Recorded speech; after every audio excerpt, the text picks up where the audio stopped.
Well, hey, friends, this is Bob Ferguson, and it's really delightful to be here. I have taken a couple of year hiatus from doing Life with Bob interviews, and so I decided to start it up again. And I can't think of anyone I'd rather do an interview with than Professor Susan Krumdieck. Susan and I met in a very interesting set of circumstances. We met on LinkedIn and had a little Zoom meeting, and I have to say, it was kind of love at first sight, love at first sound. I was fascinated, struck, and really compelled by her work. And so she is here with us today. Susan, thank you very much for gracing us with your presence. Sure. Right. Glad Well, to be here. and I'm glad you're here. So, how did this all start? You actually started, along with some of your colleagues, the whole concept and practice of transition engineering. What is transition engineering? Why is it important? And for those who are unfamiliar, we are going to, in a few minutes, just have Susan pop up a couple slides so we can talk about what transition engineering is and what it addresses. Then we'll go deeper. So, Susan, over to you. All right. I would say transition engineering is the next evolution of engineering. It's a correction in the way we do things. This is a thing that has happened in engineering over and over before. And it's time for us to correct the pathway we're on. And yeah, you might not have thought of engineers as having a role other than electric vehicles or hydrogen or all the other things that you've seen on LinkedIn, but that's really what we're talking about, is changing what we're already doing. The backstory to that is that I went into mechanical engineering some time ago because I wanted to work on sustainable energy. It seemed very apparent after the OPEC oil embargo in the 70s and the energy crisis and global warming, which we did know about a lot in the 70s and 80s, that it was energy that had to be changed, had to be substituted. We had to find the answer. And so I did spend a lot of time in all sorts of energy pursuits. I got my PhD, and I went on to teach mechanical engineering and focusing on energy and doing research on sustainable energy. And so I've been through energy efficiency and biofuels and geothermal, wind, solar, you name it, tried it all, including hydrogen and carbon capture and storage. And, I was teaching these things and doing my job. And one day my son was just a kid, and he had watched this movie, The Inconvenient Truth. So if you remember that came out in 2007. And historically, I think it was probably one of the more impactful films about climate change. It was explained in a simple way that people could understand. You had this translation of the complex science stuff into everyday consequences and language that even a 12-year-old could understand.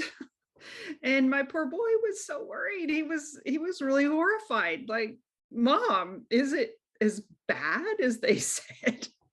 And as a person who knows these things, I had to answer truthfully, well, it's worse. I mean, that it was kind of watered down, in fact, that poor movie. But yeah, it's right to be worried, and people should worry. And so he said, well, Mom, the stuff you're working on, the sustainable energy, that'll fix it, right?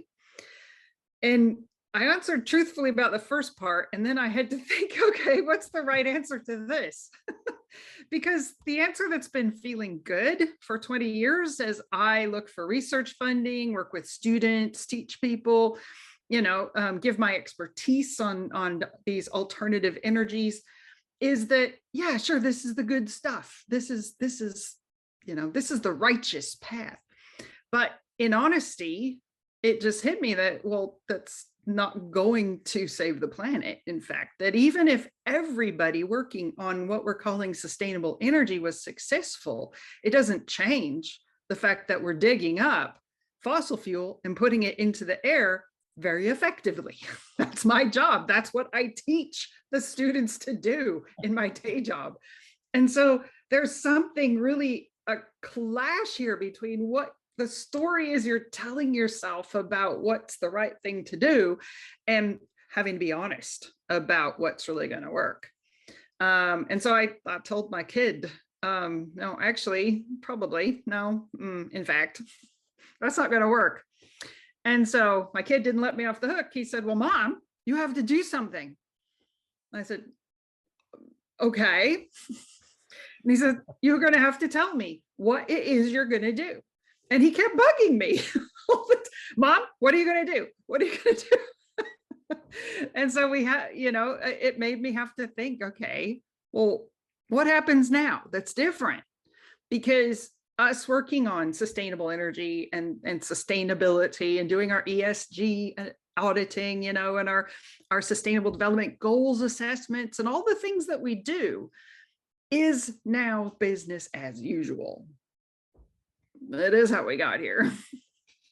So what are we going to do that's different? And that's what I started working on with my colleagues and my students. We just didn't let ourselves off the hook because my kid was counting on me. And that's actually how, after a decade of research, it became really clear that there is a way to go forward and to find the mechanisms that change the trajectory we're on to the climate safe version and the environmentally safe version and the future generation safe version. And it's from within engineering that we have to do it. So to do that, we need a methodology, and probably most of the people listening to your thing aren't engineers. But you probably do know that engineers do really hard stuff. And not everyone's a genius. What we have is that when we figure out how to do something based on the fundamental science and the fundamental application of a way to march through these really hard things so that other people can check what we did and make sure that we got it right, then we can do really hard things. And that's what your engineering students are learning in school, is sort of these methodologies. So that's what we focused on for transition engineering. If you're faced with not knowing what you should do, but knowing what you have to do, that's one of our really hard problems. So what's the method for actually doing it? So that's what transition engineering is the way to change what you're doing. Well, I think all of our listeners will now sympathize with my plight after I got to know you, saying, holy mackerel, what do I do about this? I'm not an engineer. My dad was a mathematician, but I'm not an engineer. I'm a business guy and I'm a civic guy and all that. What do I can do? And then I answered that saying, yeah, I can do quite a lot, because I like to find out good things and spread them around. That's what I do in my business and in my civic life. So this is what I'm doing. There are hundreds of Susan Krumdieck videos out there. So why do we need one more? Well, I think we need one more because many of the videos talk more about, well, what she said so far and what transition engineering is, but they don't necessarily talk about the fundamental issues we're grappling with, the reason why this is so difficult, and actually the reason why the adoption of transition engineering is going to be different than the adoption of safety engineering that happened in 1911. And I'll let Susan talk about that. But before we go on, Susan, why don't we pop up some slides and get everyone on the same page as to what the methodology of transition engineering is and what problems it actually addresses, or the class of problems, the wicked problems. So, right. Well, what we figured out as we were delving into the problem of change was that it isn't just engineering. Now, you cannot change an engineered system without the engineers. Let me just give you a little example so everybody's on board. Let's say that a particular brand of car has a particular design flaw. Right. And this design flaw, if you're going more than 50 miles an hour and you take a left-hand turn more than 30 degrees, you can have a failure of the right front tire axle, and that would mean a crash. Now, we're all familiar with the fact that there can be design flaws in things like cars. What happens? What happens? Let me ask you this. What if the answer to that was, well, the government puts a tax on left-hand turns, and the higher of the velocity you're going and the more degree of turn you're making, the higher the tax. Would that fix the problem? That's the incentive to not have your tire fall off and crash. Right? Could the market put a price on not turning to the left? Could you go to consumers and explain to them the danger that they're in and how consumers can take action to save themselves? No, the car has to be recalled. The engineering has a flaw. And the engineers, because of our ethics, would be honest enough to say, you know what, we made a mistake. We have to recall. Yeah, it's going to be expensive, but you have to do it. That's the only way to fix it. You recall the vehicles, you design the change, you make the change, and you put them back out. So when I say that engineers across all fields must be involved in the process of saving the planet, that's what I mean, is that it's actually the systems we designed that are at fault and that have the inherent design flaws. So the what did we find out about transition engineering, though? It's the process has to be interdisciplinary. It has to be a journey of everyone, but with the engineering in it. So politicians, everyday people, moms and pops, business people, activists, we all need to go together on this journey. It can't be one individual group solving the problem for the rest, just like the recall I just told you about, that little example. So the kind of problems we're talking about, the reason they're so hard to even see what the problems are, is that they're what's called wicked. So I'm gonna share a little diagram that we use. So we developed a way to take everybody involved in a particular change along on a journey. And that journey starts with this little exercise. It's a exercise where we refocus our attention on what's essential. Now, this is an interesting question because marketing is doing a really active job of convincing us of things we need. But the word need really it's about something else. It's not about shiny hair. It's about essentiality. So the very first thing is whatever the particular problem is we're working on. This is the other thing. It's a pitfall to try to work on saving the planet. You can't save the planet. You can change something. All right. So we want to refocus on what's essential. For example, if we're talking about the biggest use of fossil fuel, that's in our private cars, what we use to drive around. How much of the use of that fuel is actually essential? Think about the trips that you make throughout the week. You could say, well, going to work, if I don't work, I don't have money, and therefore I can't survive. My kids will starve, right? So work is an essential trip.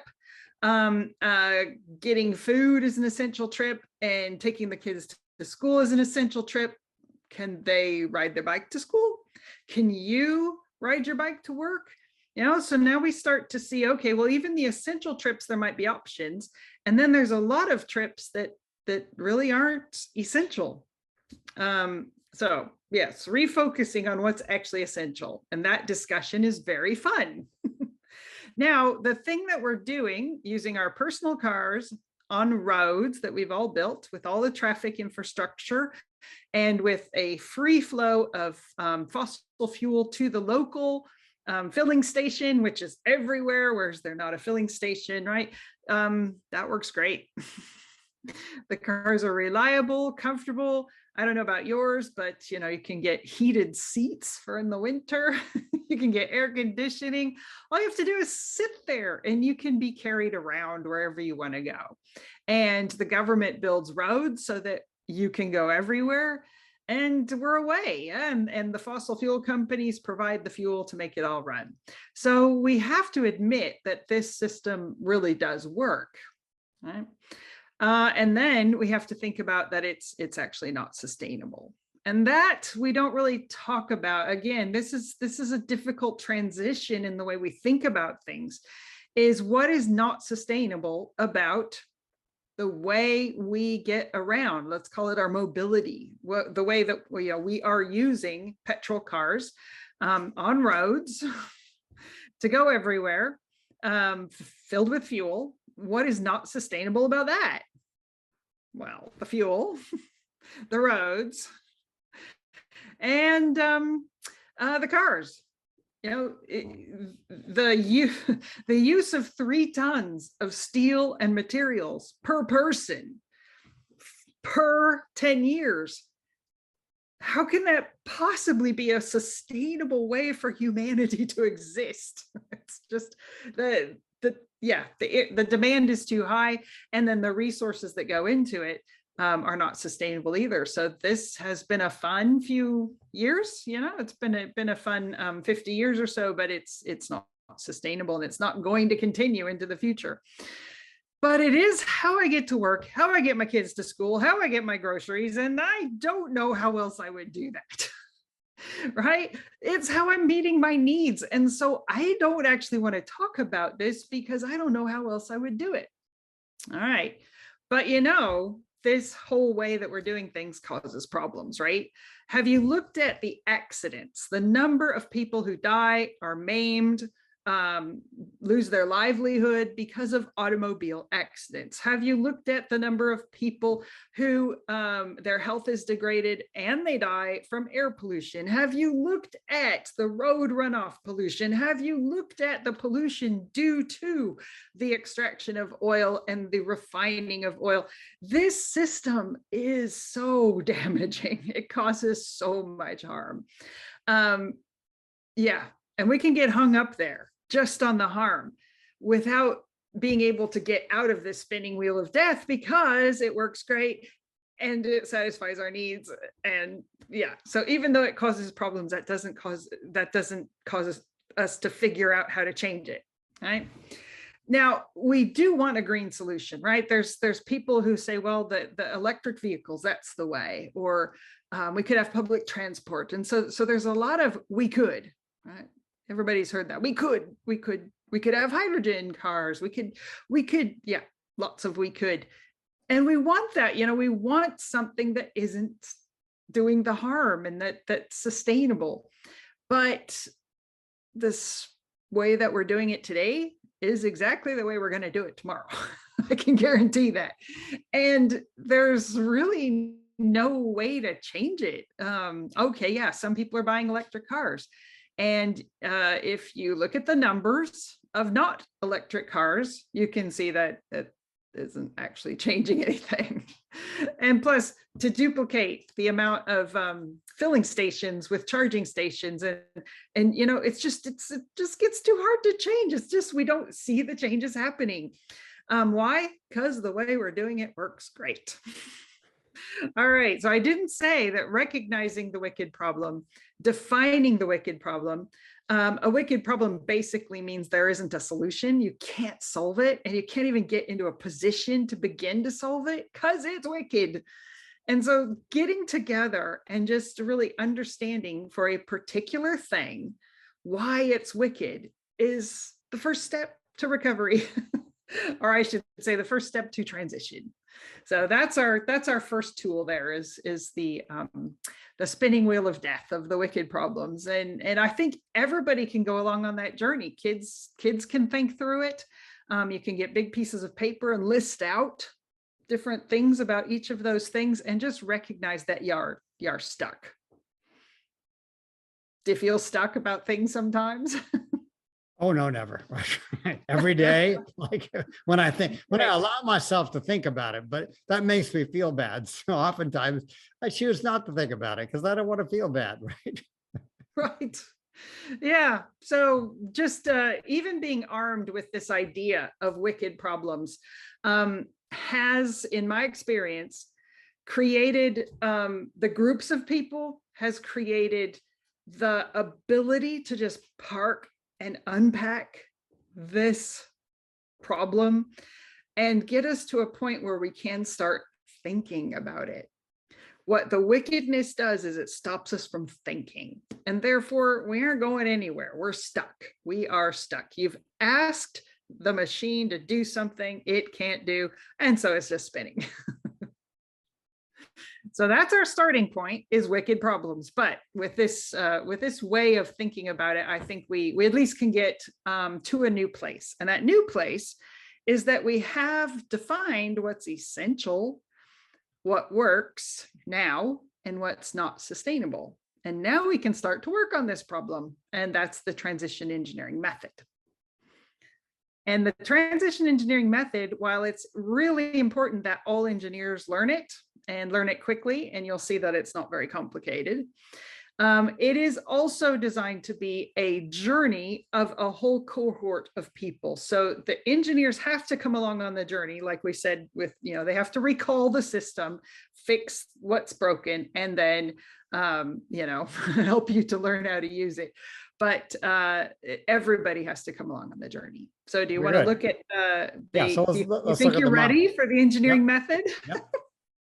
All right, like I said, it's called transition engineering because we are going to figure out how to change those wicked problems, those things we don't want to change. The methodology that has been working for at least a decade now, we haven't come across a wicked problem that's defeated us yet. And this is what I'm teaching to not just engineers, but to investors, financial analysts, lawyers, bankers, and of course, engineers and policymakers. So everybody can learn it. It's got 7 steps. It's called the 7-step InTIME method, and it's InTIME, great acronym, because it's interdisciplinary transition, innovation, management, and engineering. Interdisciplinary, because we're all in this together. Transition, because the whole point is we're going to change. We're on a trajectory that's leading to increased risk and danger every day. We're going to find the mechanisms to change that trajectory to a climate safe direction. The management part is there because the systems we're already using are already managed. They're part of business. They're part of our lives. And so we have to deal with that management. Everything has to be profitable, and engineering for the reasons I've already explained, because the systems that must change are engineered. Therefore, the engineers have to be on the job. So the 7 steps, we just talked about that. We have identified a wicked problem. There's no solution, and we feel quite stuck. So the first step is to actually not try to solve it. I don't know if you get into these discussions with people, everybody wants to give you a solution. People just come at you at ramming speed with a solution. Well, I saw on Facebook that we could fill in the blank. Right. And that just keeps you going in that circle. Okay. So pause for a minute, admit we don't have a solution, and let's go through the method and see what happens. So the first step is actually to take a little time travel trip. We're going to go back that same essential need that we already identified in 1911 in your place. Now, this is a thing when we look at history, the History Channel. Does the History Channel say, does it come with a warning, historians only?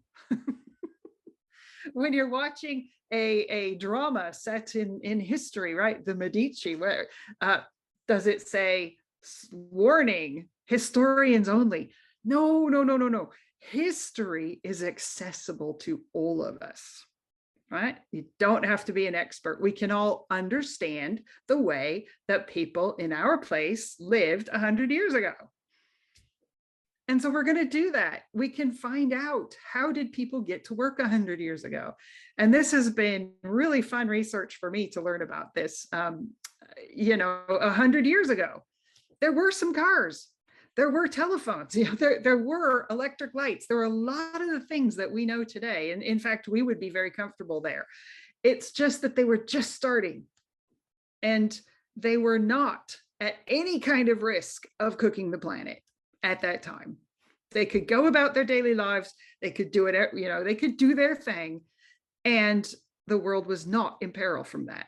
They did have a flu coming at them. They had world wars coming at them. But in 1911, they could have kept going that way, and they would have been fine.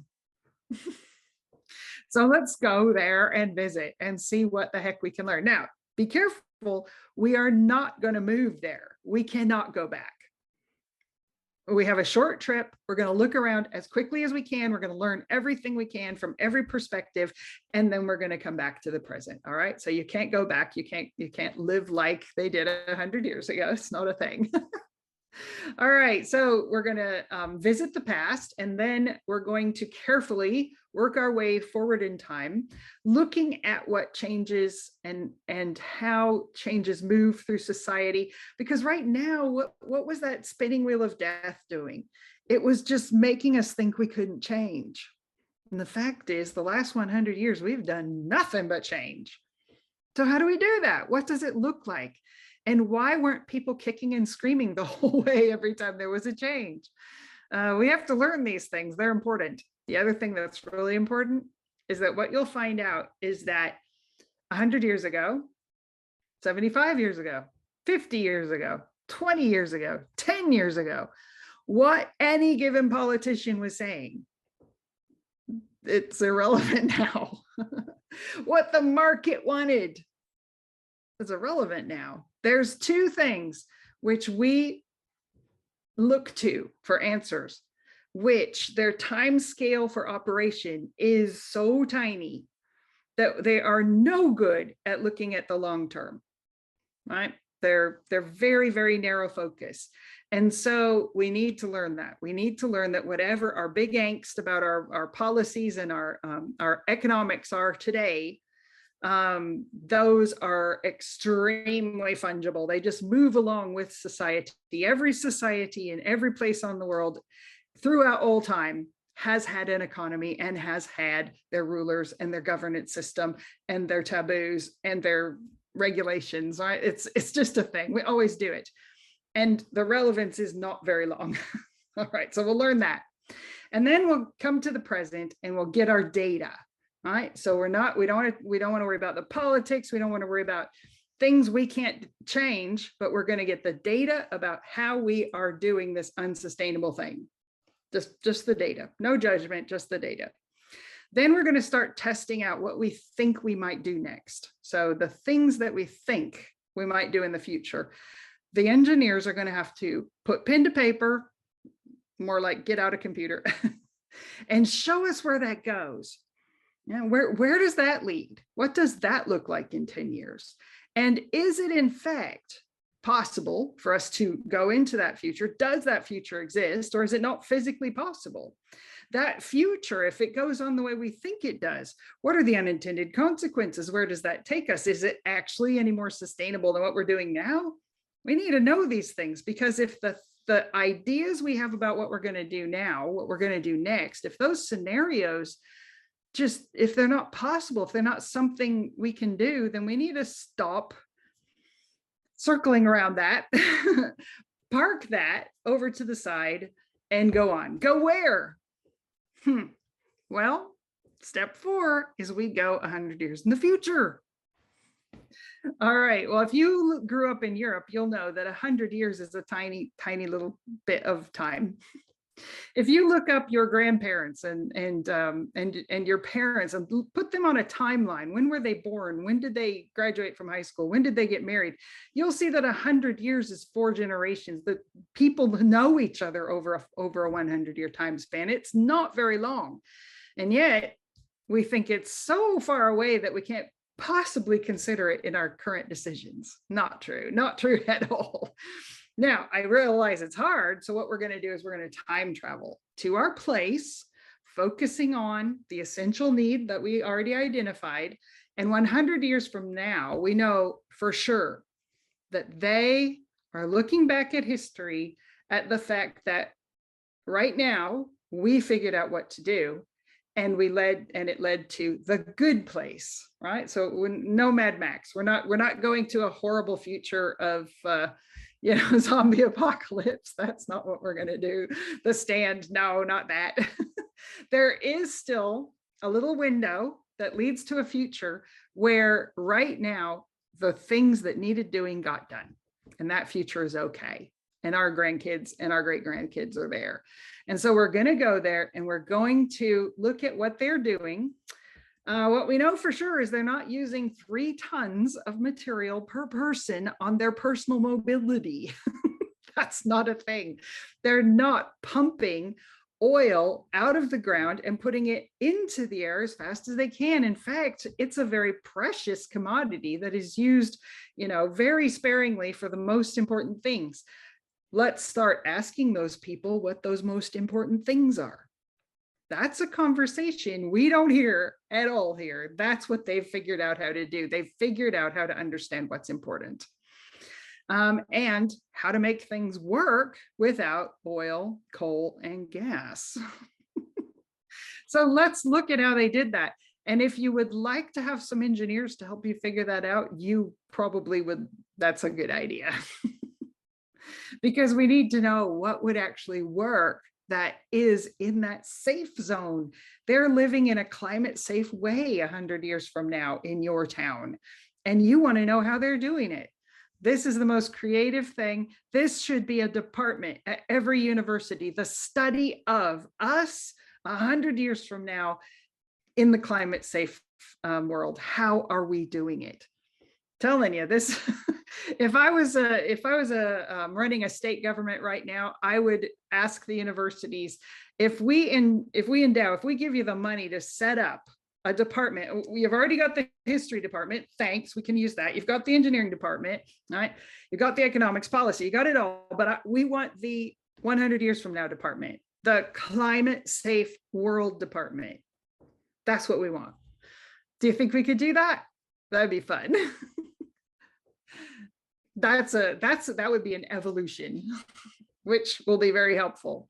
All right, once we've been there and we've seen what it's like, and what's funny is, like, from here where we are, that climate safe world, it looks like a thing we can't do. It looks scary. It looks like zombie apocalypse because the things I know how to make them work aren't there. And I don't know how they do it. Well, that's why you have the engineers along, because they can rework the deal.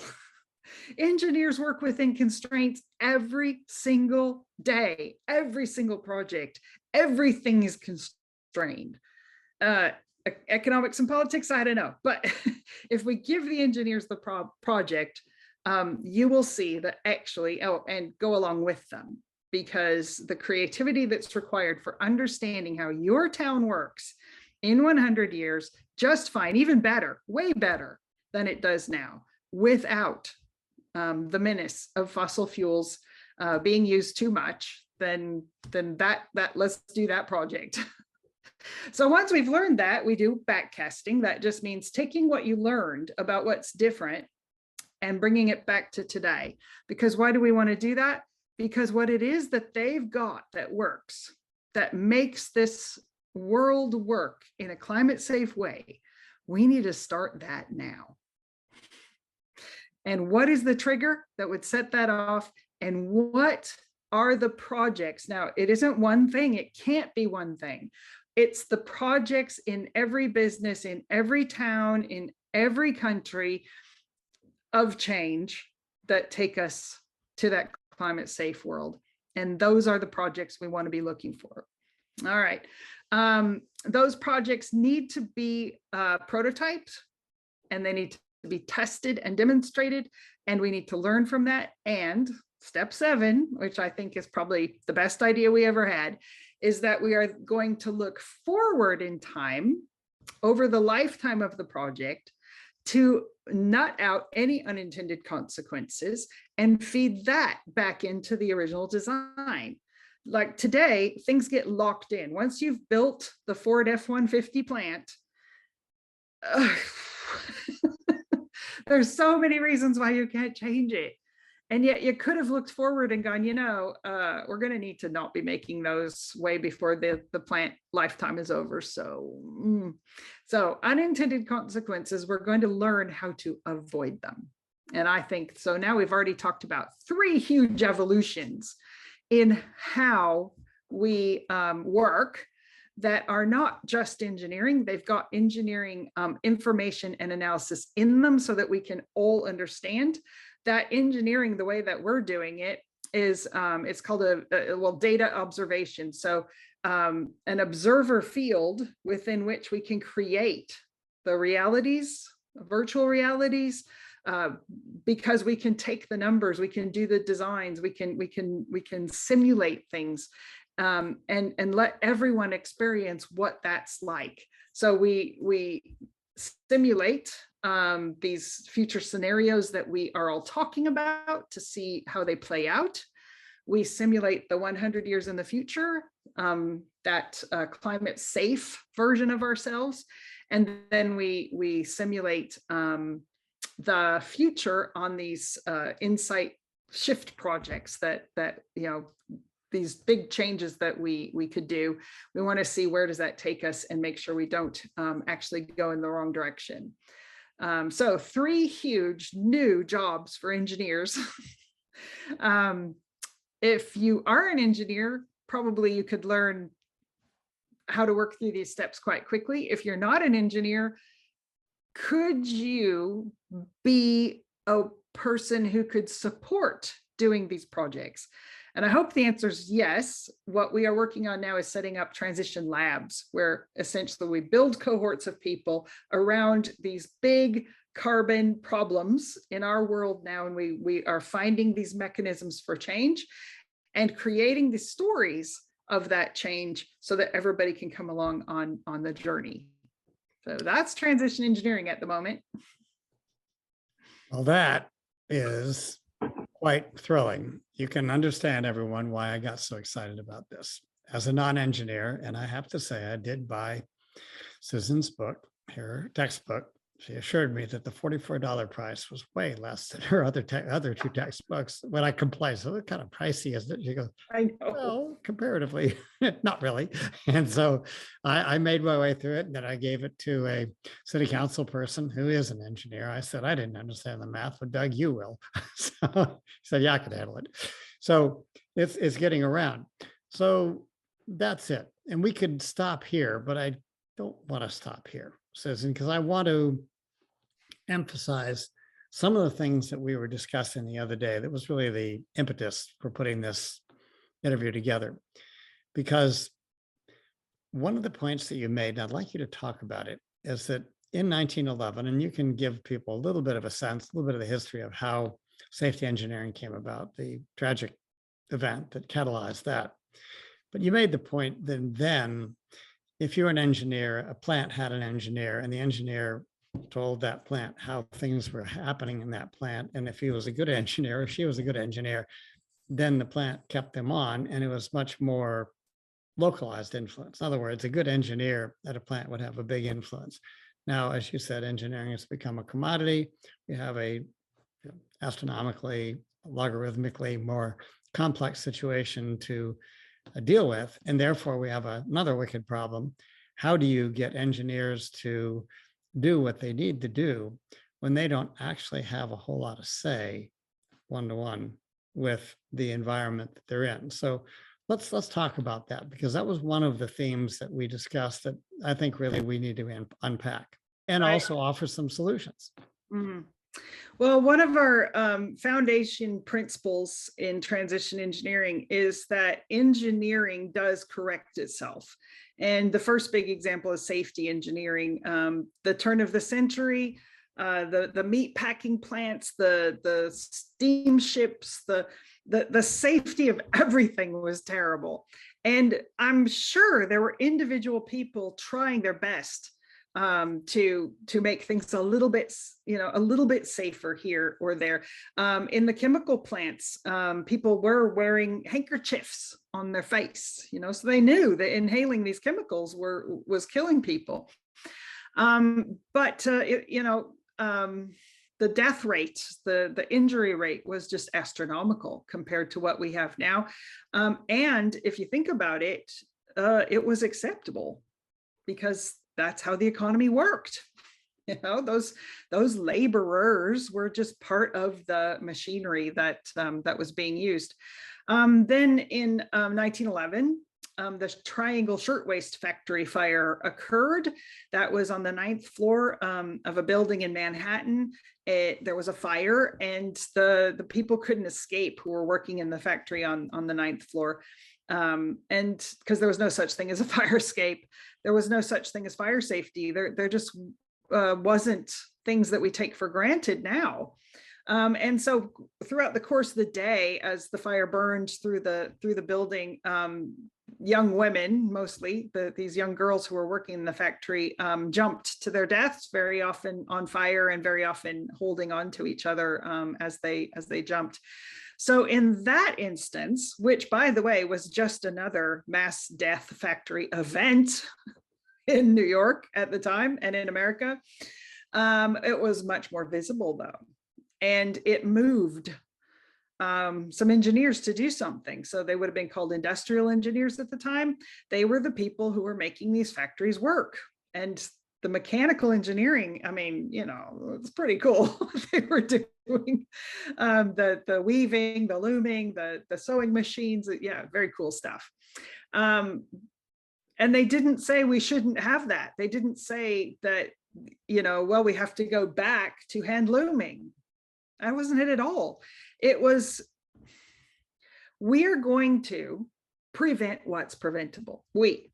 And what they did, there was a meeting of 62 of these engineers in Manhattan, and they agreed we are going to work to prevent what's preventable. So they're going to do their job, but they're going to prevent what's preventable, and they're going to be honest. They wrote this down. We're going to be honest. What does that even mean? I think I know what it means, because as an energy engineer, I know that an awful lot of my colleagues are not being honest about the promise of magic technologies. They're just not, and they're trapped. They feel trapped by that. And so these guys, 100 years ago, they got together, linked arms, and said, we're going to be honest. We're going to tell you what the problems are and what can and can't be done. And then we're going to do what needs doing. And we're going to work from a position of knowledge. So we're not going to just, be pundits and say, oh, well, we're not going to tell people what they can do. We're going to work on what we know from our own expertise. And so that little combination was magic. And it's been, today in the UK, if safety engineering hadn't happened and you had the same death rate per number of workers that you had in 1911, 8,600 people would die on the job this year. Well, this year, less than 150 will die on the job. Every one of those is not acceptable.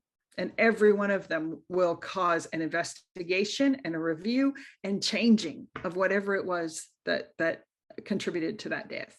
So we have absolutely changed the future. And that wasn't the only time.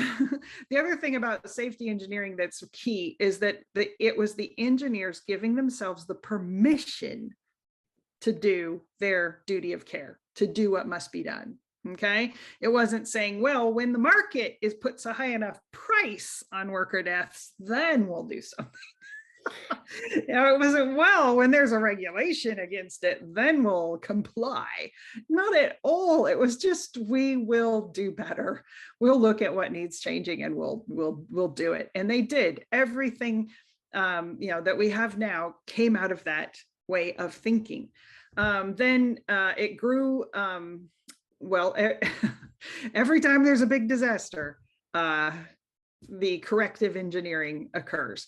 So the key that I'm working on with transition engineering is to trigger the engineers of the world to understand that this is another one of those. that corrective transdiscipline thing that we do, it's time to do it now. Here's the method. We all get together. We're going to be honest about what the problems are and what the possible solutions are. That would be huge. We're going to work to prevent what's preventable. And we're going to work from our own positions of knowledge of the systems that people depend on. Yeah, you don't try to fix a system you don't know anything about. You have to work from a position of knowledge. So we're just going to do it again. So that's sort of the rationale, if you will, behind the whole thing. So that gets us up to, you know, why would engineering change, and why would anybody care other than engineers? And the answer is because if you're a worker, your life depends on it. You know, because we have to do it. You know, it's our yeah. And what's the next step? That's the question. You know, in 1911, within a decade, they had 12,000 members of the safety engineering. They had an association, they had a journal, they were training people like crazy. Insurance companies required that all factories had this training, that all of their, you know. So in 1911, when there wasn't an internet, the word could spread like wildfire. So you would think the possibility of moving this next corrective transdiscipline at light speed would be high. Well, Susan, this is I had a even broader vision for this conversation, but I think that's going to have to come in chapter 2, which will come soon, because there are fundamental economic forces, economic realities. You have a remarkable construct of return on energy investment as opposed to just ROI, which I think needs to be unpacked.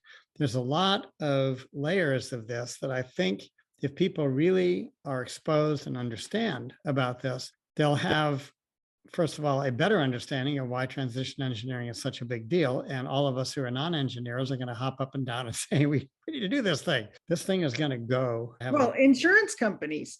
Yeah. How about financial investors?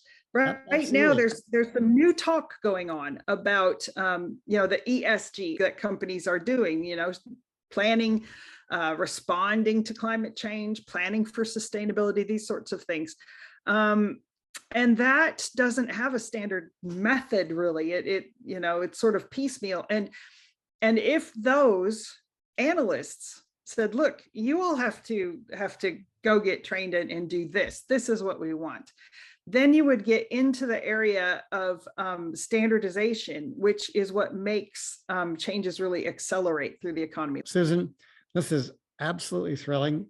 To be continued. So thank you all for being with us. This is Bob Ferguson. This is Life with Bob, and Professor Susan Krumdieck. Thank you so much. Sure. Great to talk to you, Bob.